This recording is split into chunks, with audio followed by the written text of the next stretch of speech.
காதலியே கண்ணம்மா கண்ணம்மா. அந்த புக்ல கண்மணின்னு ஒரு கேரக்டர் வருது. அந்த கண்மணிய வர்ணிச்சு வர்ணிச்சு எழுதிருக்கிறது தான் அதுல பாதி புக்கே. கண்மணியோட கண் இப்படி இருக்கு, கண்மணியோட சிரிப்பு இப்படி இருக்கு, அப்படி இப்படின்னு பக்கத்துக்கு பக்கம் அவ்வளோ ரசிச்சு வர்ணிச்சு எழுதிருக்கான். அத படிக்கும் போது எனக்கே எவ்வளவு கடுப்பானது தெரியுமா? உனக்கு ஏன் கடுப்பாகணும்? கண்மணின்னு யாரோ ஒரு பொண்ணை ஸ்கூல்ல லவ் பண்ணிருக்காரு, அதுக்காக எழுதியிருக்காரு. உனக்கு ஞாபகம் இல்லையா பாரதி? நேத்து பிரஸ் மீட்ல பிரஸ் எல்லாம் கண்மணி கேரக்டர் யாரு யாருன்னு கேட்டப்போ கண்ணம்மாவை கூப்பிட்டு நிக்க வச்சு பேச சொன்னானே, அந்த கண்மணி வேற யாரும் இல்ல, உன் பொண்டாட்டி கண்ணம்மா தான்.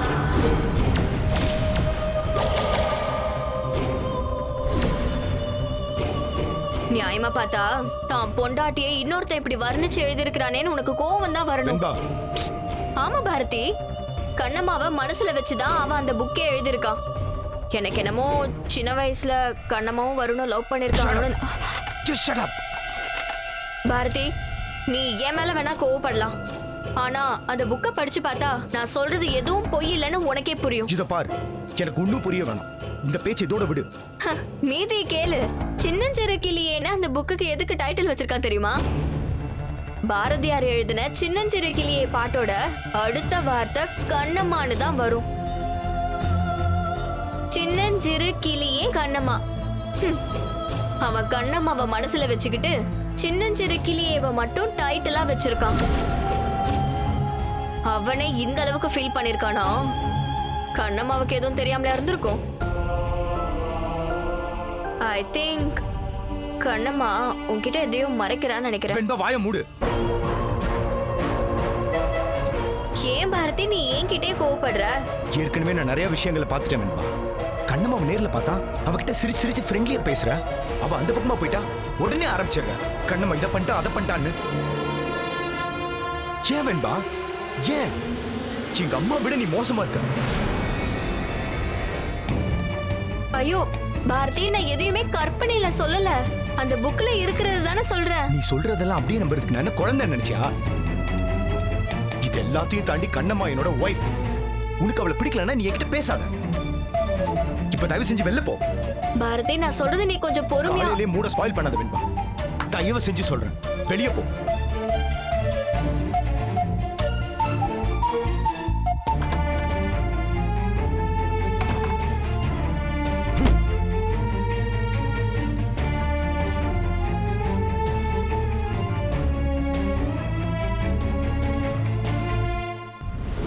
சார்,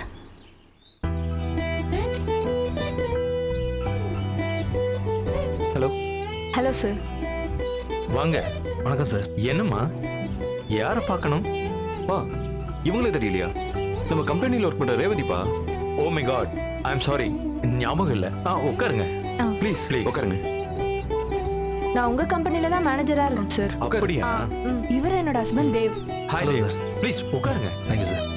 ஆஹா, என்ன உங்க குழந்தையா? ஆ, அச்சச்சோ, என்ன?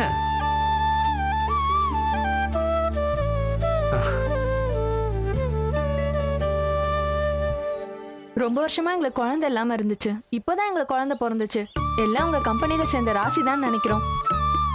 ஓ அதான் சௌந்தர்யா அம்மாவை பார்த்து அவங்க வாயில பேர் வைக்கலாம்னு சொல்லி கூட்டிட்டு வந்தேன். ஓ அப்படியா? ஆ. சந்தோஷம். அறிவு, சௌந்தர்யா வர சொல்லு. அச்சச்சோ, இது யாருது? இது யாருக்கு? சொல்லு சொல்லு, யாருக்குது? சுச்சு, ஓ சுச்சு, அம்மா. வணக்கம் மேடம். வணக்கம் மேடம். சௌந்தர்யா, இவங்க பேரு ரேவதி, நம்ம கம்பெனில மேனேஜரா இருந்தாங்க. இவர் உங்க husband mister Dev. Hello madam. Okay. ரொம்ப நாள் கழிச்சு இப்பதான் குழந்தை பிறந்திருக்கான். நீ தான் பேர் வைக்கணும்னு குழந்தைய கூட்டிட்டு வந்திருக்காங்க. நீங்க உட்காருங்க. உட்காருமா, உட்காருங்க.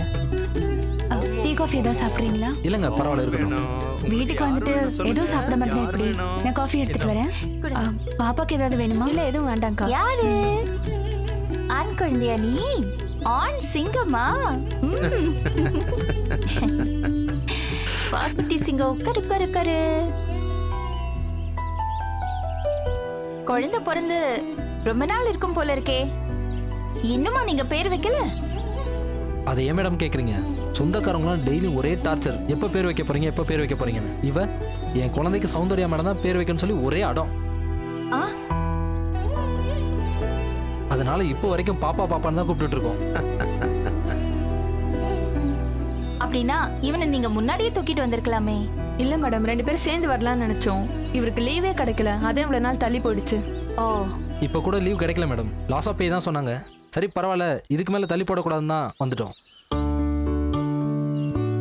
பிரதர், இப்படியே விட்டீங்கன்னா அந்த குழந்தைய வளர்ந்து எப்பதான் எனக்கு பேர் வைக்க போறீங்கன்னு அதுவே கேட்கும்.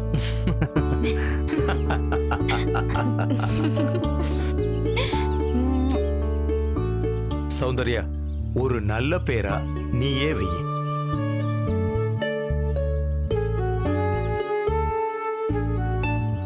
சத்யா, தேவ்,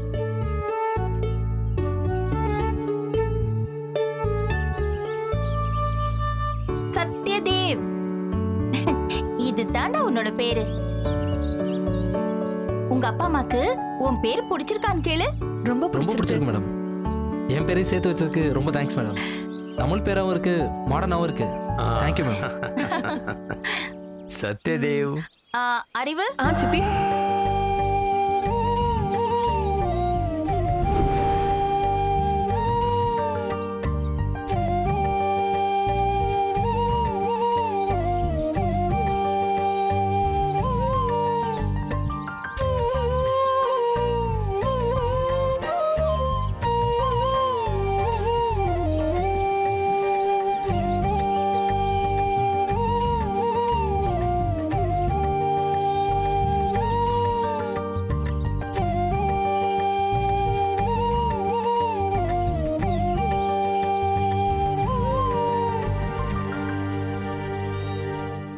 மேடம், அப்ப நாங்க கிளம்புறோம். ம். ஆ, சரி.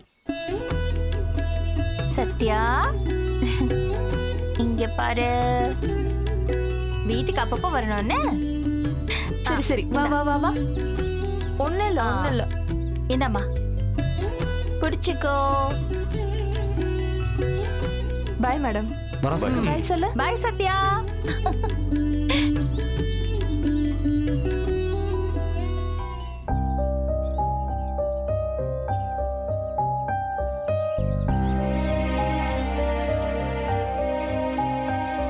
யார் யார் பிள்ளைக்கெல்லாம் நான் பேர் வைக்கிறேன். நான் பெத்த பிள்ளைங்க எனக்கு ஒரு பிள்ளைய பெத்து கொடுப்பாங்க. நான் பேர் வைப்பேன்னு பார்த்தா அது மட்டும் நடக்க மாட்டேங்குது.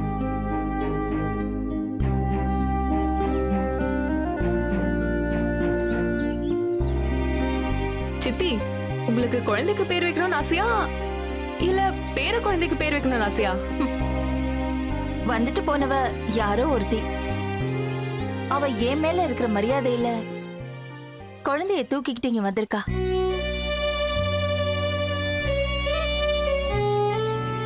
நான் சொன்னது என்னோட ரத்த வாரிச என் கையால நான் தூக்கி கொஞ்சணும். ஆனா இந்த வீட்ல அந்த குடுப்பனையே கிடைக்காம போயிடும் போல இருக்கே.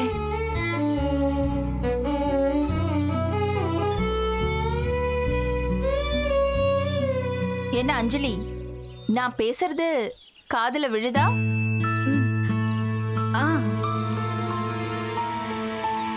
மருமகங்கிற பேர்ல இந்த வீட்ல 2 பேர் இருக்கீங்க.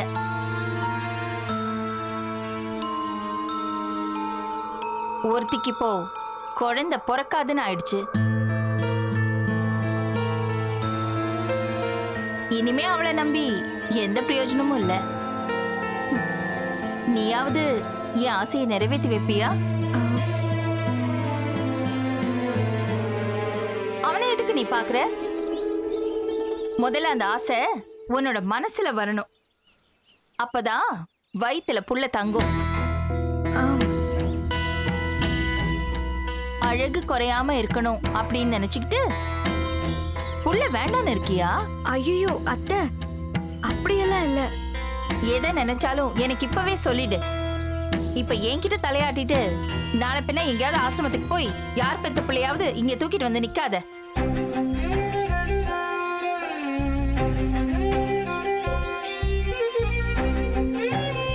சௌந்தர்யா, கொஞ்ச நாளா இந்த குழந்தை பிரச்சனை இல்லாம இருந்துச்சு, திரும்பவும் ஆரம்பிச்சிட்டியா?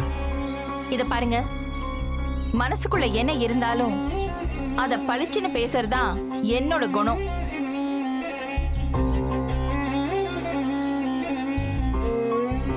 அதனால உங்க கண்ணுக்கெல்லாம் நான் கெட்டவளா தெரியறத பத்தி எனக்கு எந்த கவலையும் இல்ல.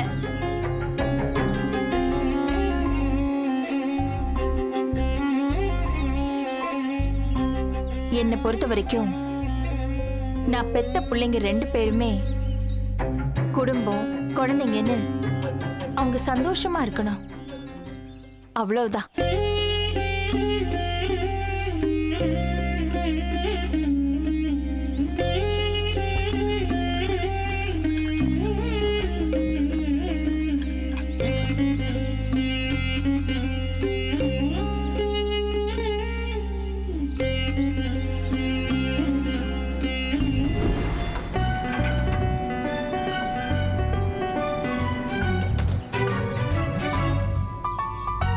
அஞ்சலி, சுதப்பிராத. உன் மனசுல என்ன இருக்கோ அதை வெளிப்படையா சொல்லிடு. பயந்துராத. Come on.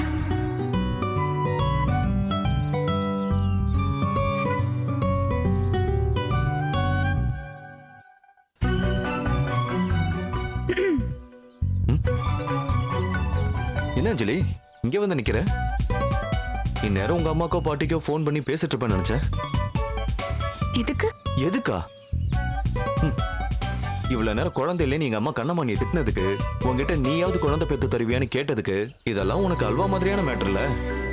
இதை நாள் ஃபுல்லா சொல்லி சொல்லி சிரிக்கலாமே. ஏன் இப்ப டைம் வேஸ்ட் பண்ணிட்டு இருக்க? ஏய், என்ன அஞ்சலி அப்படி பாக்குற? நான் ஏதாச்சும் தப்பா சொல்லிட்டேனா, இல்ல நீ ஏதாச்சும் செய்யாததை சொல்லிட்டேனா? சரி, அப்போ நான் கிளம்புறேன். ஏ அஞ்சலி, எங்க போற? நீயா வந்த, எதுவும் சொல்லாம நீயா கிளம்புற? இல்ல, நீ கலாய்க்கிற மூட்ல இருக்க. நான் எதையாவது சொல்லி அப்புறம் அதையும் நீ கலாய்ச்சிட்டேன்னா எனக்கு ரொம்ப கஷ்டமாயிடும். இல்ல விடு. நோ, நான் கலாய்க்கலாம் மாட்டேன். உன் மனசுல இருக்கிறது எதுவா இருந்தாலும் சொல்லு. ஷியாரா? ஏய், ஷோ நீ தைரியமா சொல்லு. ஆக்சுவலி நமக்கு கல்யாணம் நடக்கும்போது நான் உன்னை லவ் பண்ணேன், மனசுக்கு ரொம்ப பிடிச்சது அப்படியெல்லாம் நான் சொல்ல மாட்டேன்.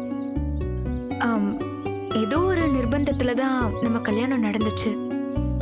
ஆனா கொஞ்சம் கொஞ்சமா நீ என் மனசுக்குள்ள வந்துட்ட. அது எதனாலன்னு என்னால தெளிவா சொல்ல முடியல. அது உன்னோட ஃப்ராங்கான பேச்சா இருக்கலாம், உன்னோட ஸ்மார்ட்னஸா கூட இருக்கலாம், ஏன் நீ உன் ஃபேமிலி மேல வச்சிருக்கிற அஃபெக்ஷனா கூட இருக்கலாம். ஏதோ ஒண்ணு.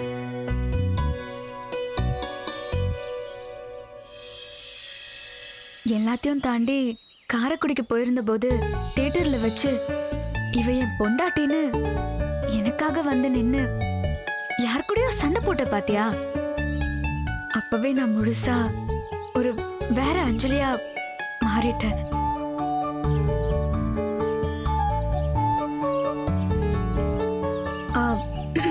இப்ப சொல்றேன், நான் உன் கூட சேர்ந்து வாழணும்னு ஆசைப்படுறேன்.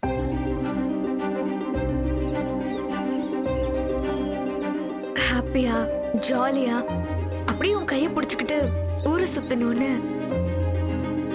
என் மனசுக்கு தோணுது.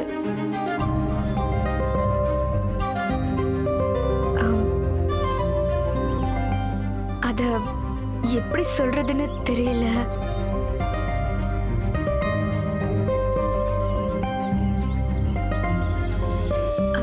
இருந்தாலும் சொல்றேன். I love you, Akhil. I just love you to the core.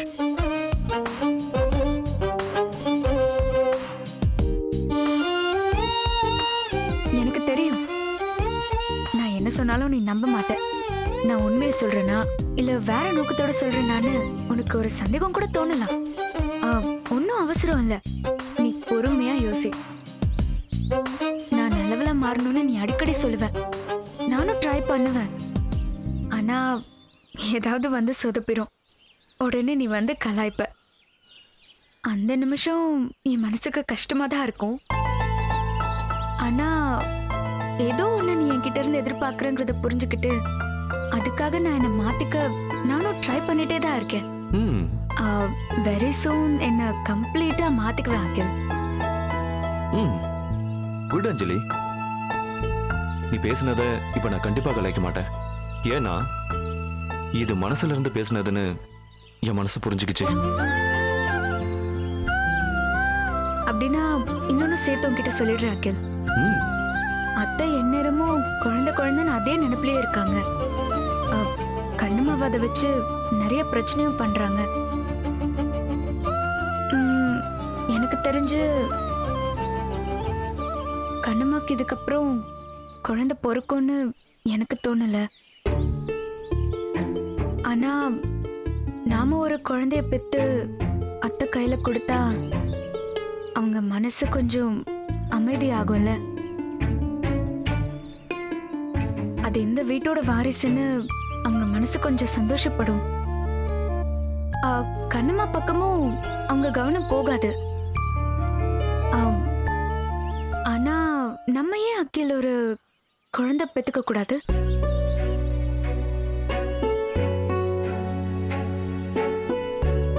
நீ சொல்றத நான் சீரியஸாவே புரிஞ்சுக்கிறேன் அஞ்சலி.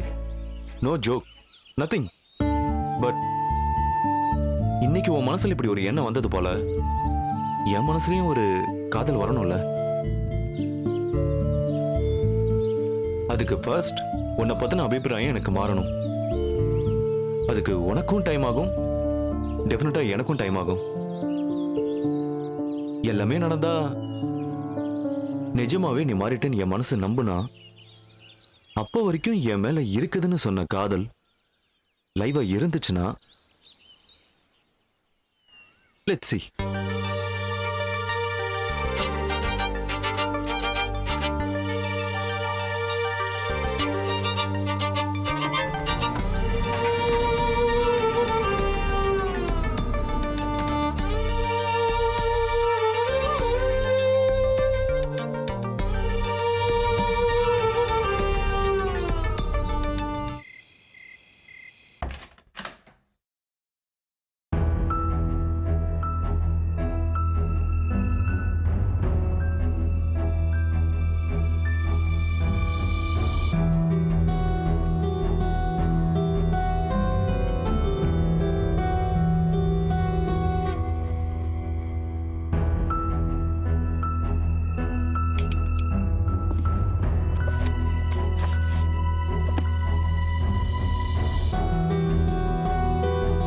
லைட் கூட போடாம என்ன பண்ணிட்டு இருக்க? என்னதாண்டி நடக்குது இந்த வீட்ல? எப்ப பார்த்தாலும் மூஞ்சியை தூக்கி வச்சுட்டு இப்படி தனியா வந்து உட்காந்துருக்க. முதல்ல நீ சொல்லு, இந்த வீட்ல நீ சந்தோஷமா இருக்கா இல்லையா? இத பாரு, என்ன நடந்துச்சுன்னு எனக்கு தெரியாது. ஆனா நீ இப்படி சோகமா இருக்கிறதுக்கு யார் காரணம் மட்டும் எனக்கு தெரியும்.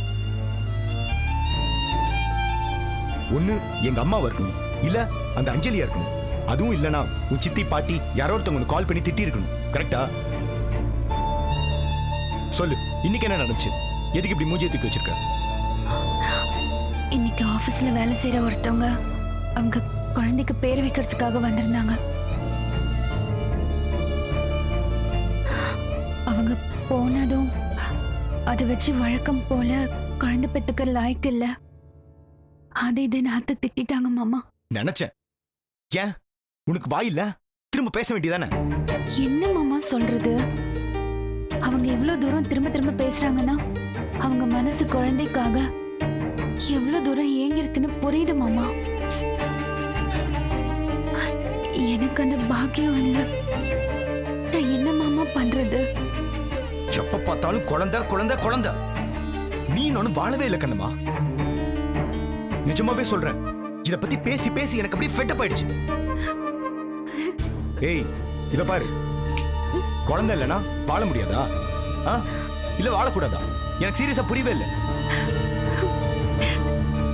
சரி, இந்த பிரச்சனையில இருந்து வெளில வரலாம்னு நினைச்சு ஒரு குழந்தையை தத்தெடுக்கலாம்னு ஆசைப்பட்டோம்ல, தத்தெடுக்கவும் போனோம், முடிஞ்சதா? இந்த வீட்ல இருக்கிறவங்க ஒத்துக்கல. நம்ம தத்தெடுத்த குழந்தைய புடிங்கி இன்னொருத்தங்க கிட்ட கொடுத்தாங்க. நம்மளையும் அந்த கத்து கத்துனாங்க, ஞாபகம் இருக்கா? அவங்கள மீறி ஏதாவது செய்ய முடியுமா? மாமா, அந்த மாதிரி நம்ம செஞ்சோம்னா பிரச்சனை இன்னும் பெருசாயிடும். இந்த வீட்டோட நிம்மதியே போயிடும். ஓ, இப்ப நம்ம இந்த வீட்ல எல்லாரும் நிம்மதியா இருக்கோம், அப்படிதானே? ஏன் கண்ணம்மா ஏன் மாமா இப்படி எல்லாம் பேசுறீங்க? என்ன பண்றது கண்ணம்மா? நீ வாயில பூச்சியா இருக்க, உனக்கும் சேர்த்து நான் பேச வேண்டியதா இருக்கு. ஏன் வலியும் சேர்த்து நீ சுமந்துட்டு இருக்க. அந்த வேதனையில தான் நான் அப்படி பேசிட்டு இருக்கேன். மாமா,